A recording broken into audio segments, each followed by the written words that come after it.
내년 1월까지 운영 중단 위기에 놓였었던 뉴욕시 학교 주변 과속 차량 감시 카메라가 오는 9월 4일부터 재가동됩니다. 트럼프 대통령은 구글이 좌파 성향의 가짜뉴스만 검색되도록 조작하고 있다고 비난했습니다. 미국 대기업 최고 경영자들이 도널드 트럼프 행정부의 이민정책 개선을 촉구하는 탄원서를 정부에 제출했습니다.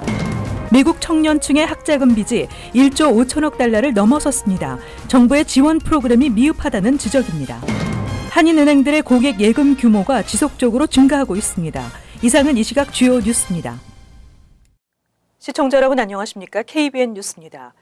내년 1월까지 운영 중단 위기에 놓였었던 뉴욕시 학교 주변 과속 차량 감시 카메라가 오는 9월 4일부터 재가동됩니다. 지난달 법적 효력 상실 후 적발됐던 차량에 대한 티켓 발부가 가능해질 전망입니다. 앤드류 쿠오모 주지사는 어제 감시 카메라 운영을 지속시키는 행정명령을 발동시켰습니다. 이에 따라 뉴욕시 공립학교가 개학 하루 전날 시 전역 140개 스쿨존에 설치된 카메라들이 정상적으로 가동될 수 있게 됐습니다. 학교 주변 감시 카메라는 지난달 법안 효력이 만료됐었으며 연장안이 지난 6월 주 하원을 통과했지만 상원에서 무산돼 내년 1월까지 운영 중단 위기에 놓였었습니다. 쿠오모 주지사는 행정명령 서명 후 주 상원은 정치적인 이유로 연장안 처리를 하지 않고 있다며 특히 어린이들을 위협하는 사안을 정치적인 이유로 미루지 않을 것이라고 강조했습니다. 이번 행정명령 발동으로 뉴욕시는 주 차량국에 입력된 감시 카메라 적발 기록을 확보할 수 있게 됐고 지난달 법적 효력 상실 후 적발됐던 차량에 대한 티켓 발부 업무도 가능해질 전망입니다. 과속 차량 감시 카메라는 학교 주변에서 제한속도 시속 25마일을 어기는 차량을 적발하고 벌금 $50의 티켓이 발부됩니다. 한편 학교 주변 감시 카메라 설치 후 학교 주변 차량들의 감속 효과가 커 빌 드블라지오 시장을 비롯한 지역 정치권에서 설치 지역 확대를 요구해왔으나 주 상원 공화당 의원들이 시장이나 민주당 의원들이 추진하는 법안마다 제동을 걸면서 확대 법안은 물론 감시 카메라를 현재 수준으로 유지하기 위한 연장안 처리도 무산된 상황입니다. 취임 후 언론과 각을 세워온 트럼프 대통령이 이번엔 구글을 비난하고 나섰습니다. 좌파 성향의 가짜 뉴스만 검색되도록 조작하고 있다고 주장했는데요. 구글은 검색 결과를 조작하는 일은 절대 없다고 반박했습니다. 지한샘 기자입니다. 도널드 트럼프 대통령은 구글이 CNN 등 가짜 뉴스만 보여주고 보수 매체를 차단하고 있다고 주장했습니다. 트럼프 대통령은 오늘 트위터에 올린 글에서 구글의 트럼프 뉴스 검색 결과는 가짜 뉴스 미디어의 보도만 보여준다며 구글은 나와 다른 사람에 대해 조작하고 있다고 주장했습니다. 트럼프는 따라서 거의 모든 이야기와 뉴스들이 나쁘고 가짜 CNN이 두드러진다고 말했습니다. 또 공화당, 보수, 그리고 공정한 미디어는 차단돼 있다며 불법 아니냐고 주장했습니다. 트럼프는 트럼프 뉴스 검색 결과의 96%가 전국 좌파 미디어 것이어서 매우 위험하다며 구글 등이 보수의 목소리를 억압하고 좋은 정보와 뉴스들을 숨기고 있고 그들은 우리가 볼 수 있는 것, 볼 수 없는 것을 조종하는 등 이는 매우 심각한 상황이다라고 썼습니다. 또 트럼프 대통령은 지난 수십 년에 걸쳐 그 어떤 대통령보다 이 나라의 소수 집단들을 위해 더 많은 일을 했다. 나스닥이 역사상 처음으로 8,000을 넘어섰다고 트윗했습니다. 구글은 즉각 반박했습니다. 구글은 검색 결과를 정치 어젠다를 설정하는 데 사용되지 않으며 어떤 정치적 이념을 향해서도 편향되어 있지 않다고 발표했습니다. 구글은 이용자들이 구글에서 검색을 할 때 몇 초 만에 원하는 것에 가장 관련이 많은 내용들을 보여주는 것이 목표라고 말하고 고객들의 검색 요청에 좀 더 양질의 컨텐츠를 제공하기 위해 매년 수백 건의 알고리즘을 개선하고 있다며 정치적으로 검색 결과를 조작하는 일은 결코 없다고 주장했습니다. KBN 뉴스 지한샘입니다. 도널드 트럼프 대통령이 존 맥케인 의원 별세와 관련해 공식적인 조기 개항 명령을 내리지 않은 것은 물론 백악관 명의의 추모 성명도 내지 말도록 한 것으로 알려져 비판 여론이 거셉니다. 트럼프 대통령은 뒤늦게 예를 갖춘 공식 성명을 내 논란이 되고 있습니다. 백악관은 맥케인 의원이 타계한 지난 25일부터 이틀 동안 조기를 달고 어제 국기를 개항했습니다. 이틀로 정해진 백악관의 조기 개양 규정에 따른 것으로 보이지만 이는 연방의회가 여전히 조기를 개양하는 것과는 대비되는 모습이라고 AP통신은 보도했습니다. 트럼프 대통령은 맥케인 의원 별세에 대해 공식적인 조기 개양 명령을 내리지 않은 것은 물론 백악관 명의의 추모 성명도 내지 말도록 한 것으로 알려졌습니다. 또 지난 25일 트위터에 유족에게 깊은 애도와 존경을 표한다는 추모글을 올리면서도 정작 고인에 대해서는 한마디도 언급하지 않아 논란을 낳았습니다. 맥케인 의원은 정파를 떠나 존경받는 정치인이지만 트럼프 대통령과의 불화는 극심했습니다. 트럼프 대통령은 다음 달 1일 워싱턴 국립성당에서 열리는 맥케인 의원 영결식에도 참석하지 않기로 한 것으로 전해졌습니다. 맥케인 의원은 생전에 트럼프 대통령의 장례식 참석을 원하지 않는다는 뜻을 가족에 밝혔으며 이에 따라 트럼프 대통령은 초청을 받지 못했습니다. 트럼프 대통령은 끝끝내 고인과의 화해를 거부하는 모습에 대한 비난 여론이 고조되자 어제 오후 서면으로 성명을 내고 정책과 정치에 대한 차이에도 불구하고 그의 국가에 대한 봉사에 대해 존경한다며 장례 일정이 끝나는 다음 달 2일까지 조기를 개양하도록 지시했습니다. 미국 대기업 최고 경영자들이 도널드 트럼프 행정부의 이민 정책 개선을 촉구하는 탄원서를 정부에 제출했습니다. 탄원서는 트럼프 행정부의 일관성 없는 이민 정책이 미국 경쟁력을 해치는 결과를 초래한다고 지적하고 있습니다. 애플의 팀 쿡, JP 모건 체이스의 제이미 다이먼, 아메리칸 항공의 더그 파커 등 미국 200대 기업의 이익을 대변하는 비즈니스 라운드 테이블 소속 CEO 59명이 지난주 커스텐 닐슨 연방국토안보부 장관에게 이민 정책 개선을 촉구하는 서한을 보냈습니다. 이들은 H-1B, 전문직 취업비자 배우자들에 대한 노동 허가를 제한하는 등의 일관성 없는 이민정책 결정으로 숙련된 노동자들이 불확실한 상황에 직면하고 있다고 주장했습니다. 또 연방정부가 법을 잘 지키는 숙련 노동자 수천 명의 삶에 지장을 주고 미국 경쟁력을 해치는 변화를 가하는 것은 반드시 피해야 한다고 촉구했습니다. 한편 닐슨 장관은 이에 대해 이민자 체류 자격 강화에 대해 기존 법규를 엄격히 집행하는 것일 뿐이라는 입장을 밝혔습니다. 닐슨 장관은 정부가 가족들을 갈라놓는 정책을 만든 게 아니라 법을 어기는 전체 집단에 더는 면책이 없도록 바꾼 것이라고 말했습니다. 최근 도널드 트럼프 대통령의 측근 인사들이 잇따라 유죄 판결을 받으며 큰 타격을 받고 있지만 트럼프 대통령 지지층은 흔들리지 않는 조사 결과가 나왔습니다. 트럼프 대통령의 적수들에게 이번 조사 결과가 도전이라는 평가가 나오고 있습니다. 월스트리트저널이 NBC 뉴스와 함께 미 유권자 600명을 대상으로 실시한 여론조사 결과에 따르면 트럼프 대통령의 국정 수행에 대한 지지율이 44%를 기록했습니다. 이번 여론조사 결과는 특히 트럼프 대통령의 개인 변호사였던 마이클 코온이 과거 트럼프 대통령과의 성관계 사실을 폭로하려던 여성에게 입막음용 돈을 지급한 것에 유죄를 인정했고 2016년 대선 당시 선대 본부장이던 폴 매너포트가 세금, 금융 사기 등 혐의로 유죄 판결을 받은 사실이 알려진 후 실시됐다는 점이 주목되고 있습니다. 앞서 유권자 900명을 대상으로 실시한 여론조사에서 트럼프 대통령의 국정 수행 지지도는 46%였습니다. 월스트리트저널은 두 조사에서의 2%포인트 차이는 오차 범위 내라며 통계학적으로 의미 있는 변화가 아니라고 평가했습니다. 이번 조사에 참여한 민주당 소속 여론조사원은 트럼프 대통령의 측근들이 받은 법률적 타격이 올 11월 중간선거에서 중요한 분기점이 될 수 있다고 희망해온 트럼프 대통령의 적수들에게 이번 조사 결과가 도전이라고 평가했습니다. 이번 조사에서 응답자의 27%는 코온과 매너포트 등의 유죄 판결을 그들의 잘못으로 봤고 40%는 잠재적으로 트럼프 대통령의 잘못이 반영됐을 수 있다고 평가했습니다. 미국 청년층의 학자금 빚이 1조 5천억 달러를 넘어섰습니다. 정부의 지원 프로그램이 미흡하다는 지적과 함께 이 같은 상황이 장기적으로는 미국 경제에 걸림돌이 될 것이라는 우려가 나오고 있습니다. 학자금 대출액은 5년째 감소세를 보이고 있지만 빚을 진 청년들이 지불 계획을 지키지 못하고 정부의 지원 프로그램도 미흡해 연체액은 늘어나고 있다고 파이낸셜 타임즈가 보도했습니다.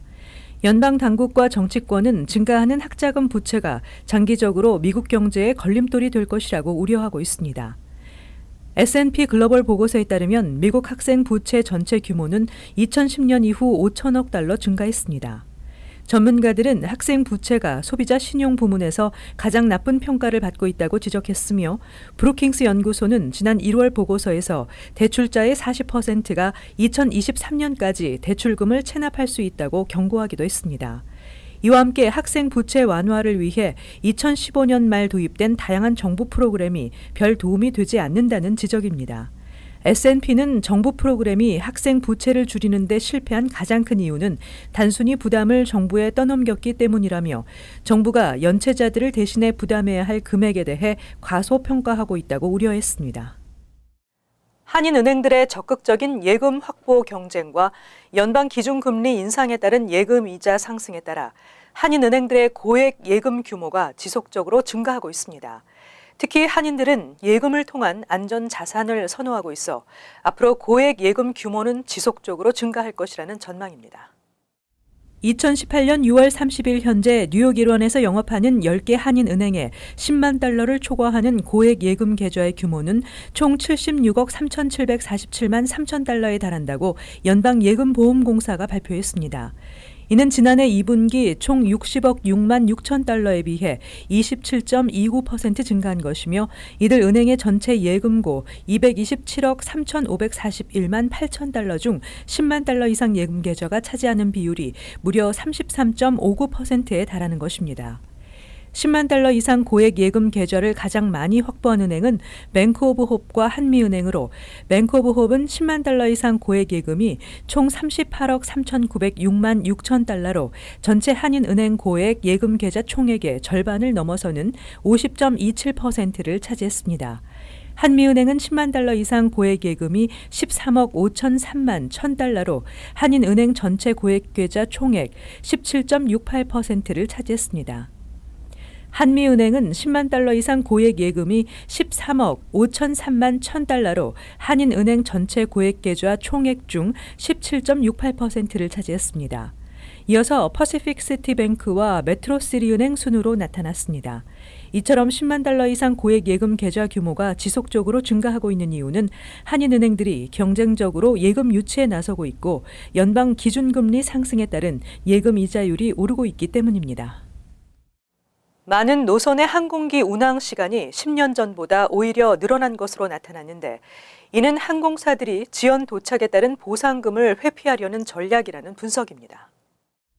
글로벌 대형 항공사가 운영 중인 125개 항공 노선을 대상으로 2009년과 지난해의 평균 운항 시간을 비교 분석한 결과 전체의 61%, 76개 노선에서 운항 시간이 10년 전보다 늘어났다고 밝혔다고 영국 일간 가디언이 어제 보도했습니다. 영국 항공의 경우 전체 항공기 가운데 87%가 10년 전보다 운항 시간이 증가한 것으로 조사됐으며 라이언에어는 82%, 버진 애틀란틱은 75%, 이지젯은 62%로 각각 파악됐습니다. 항공기술의 발전에도 불구하고 항공사들이 운항 시간을 10년 전보다 더 늘린 이유는 항공사들이 항공시간 연장을 통해 정시 도착 성과를 개선하려는 이유와 지연 도착에 따른 보상금 지급을 피할 수 있기 때문이라는 분석이 나오고 있습니다.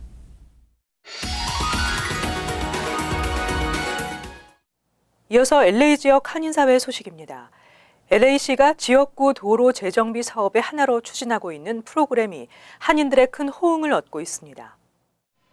한인타운 청소년회관 KYCC는 지난 25일 LA 한인타운 웨스턴 애비뉴의 한국마켓에서 웰컴 투 웨스턴 커뮤니티 페스티벌을 개최하고 주민들에게 재정비된 도로의 모습을 선보였습니다. LA시 전체에서 몇 개 큰 길가에 새로 이제 환경이나 이제 비즈니스 상권을 살리기 위한 프로젝트인데 거기서 KYCC가 지난 5년 동안 이 웨스턴 애비뉴를 다시 페인트도 칠하고 나무도 심고 그리고 벤치들도 바꾸고 그리고 한인 상권 이제 벽들에 이제 뮤럴 같은 이제 그림도 그리는 이런 활동을 하고 있습니다.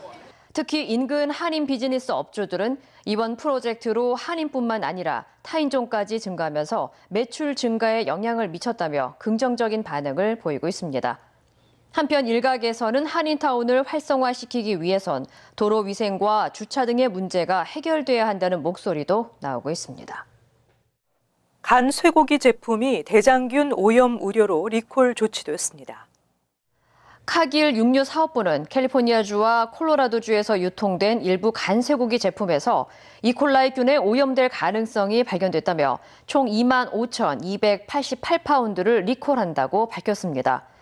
리콜 대상은 지난 16일 제조된 제품으로 농무부 인증 마크 안에 상품 번호 EST86R이라고 표시돼 있습니다.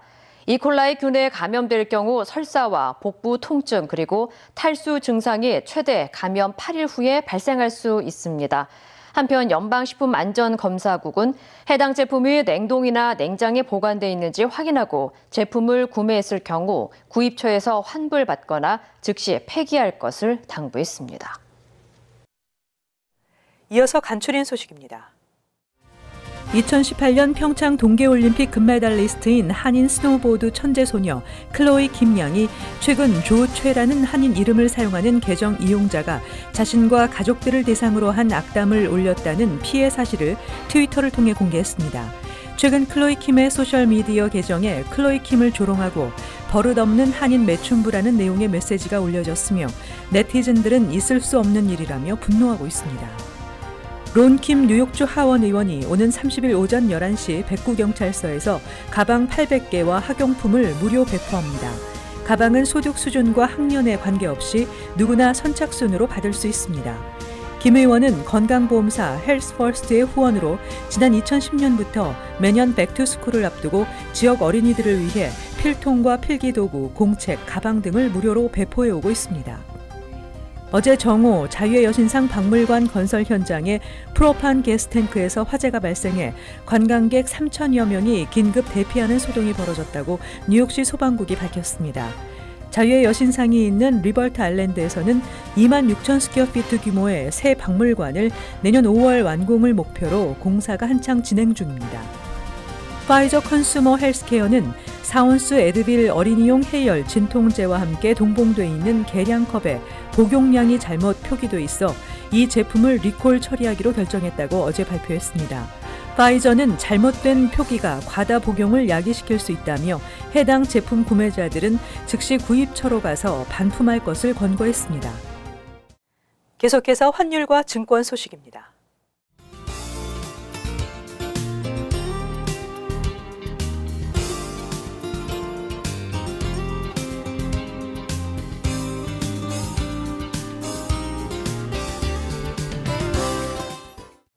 끝으로 날씨 전해드립니다. 수요일은 대체로 맑겠으나 습도가 높고 무더운 날씨 되겠습니다. 낮 최고 기온은 95도, 섭씨 영상 35도, 밤 최저 기온은 79도, 섭씨 영상 26도. 목요일 역시 습도가 높고 오후에 곳에 따라 소낙이 예상됩니다. 금요일 흐리고 습도가 높겠으며 지나가는 비 예상됩니다. 이상으로 KBN 뉴스를 마칩니다. 시청해주신 여러분 고맙습니다.